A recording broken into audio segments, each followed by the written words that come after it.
Hello everyone! Welcome to 5 Art of Cooking. I'm Marie. I'm so glad you could join me. In this video, I'll show you how to make your own natural organic soy milk. Soy milk is lactose-free and is a good source of protein, vitamin A, and minerals such as potassium and calcium. For this recipe, we'll use 2 cups.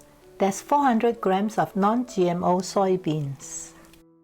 Non-GMO means the beans are grown naturally without using genetically modified organisms. They are available in almost any supermarket. We'll use 8 cups of water. That will be 4 cups for each 1 cup of beans. I find that this 4:1 ratio produces soy milk with a rich, smooth texture. The first step is to soften the beans by soaking them. Rinse them a few times first.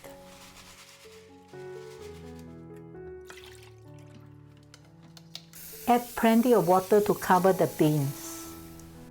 And then soak for at least 8 hours or overnight.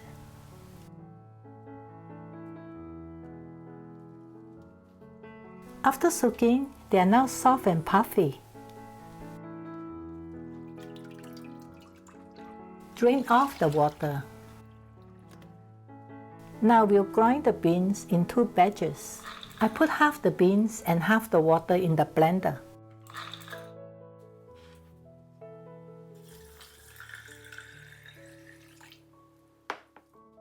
I'm using setting for smoothie, which is really strong. It takes about 1 minute.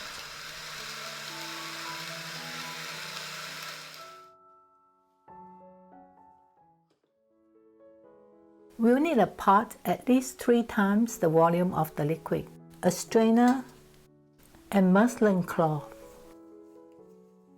If you do this very often, consider sewing the muslin cloth into a pouch. That makes the straining easier. Pour the mixture through the cloth. Let's check the texture. They are just slightly grainy, almost pulverized. You will notice the soy milk strains itself at first. Once the dripping stops, gather up all sides of the cloth and apply a little pressure. The rest of the milk squeezes out. With all the liquid removed, the soy pulp, also called okara, should be like this, dry and pasty. It is tasteless. Usually it's just discarded, but may have some nutritional value left in it. Just to not be wasteful, I sometimes use it to make these vegan burgers. They are a great source of fiber, but very bland tasting though. Now, be aware, raw soy milk is not safe to drink. You need to boil it to sterilize it. Boiling also brings out its wonderful taste. Using medium heat, bring the mixture to a boil. You need to stir the milk occasionally to break up the bubbles and prevent it from boiling over.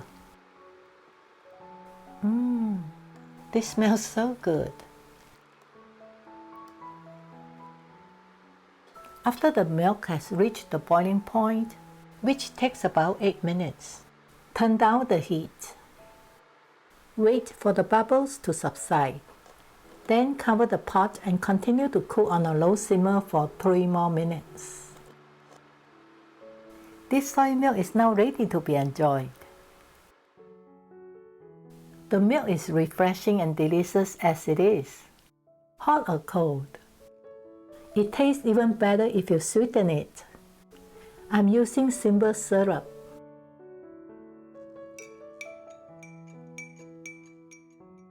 Your soy milk will stay fresh in the refrigerator for up to 4 days. Thank you for watching. Be sure to join me soon for another of my recipes. Bye for now.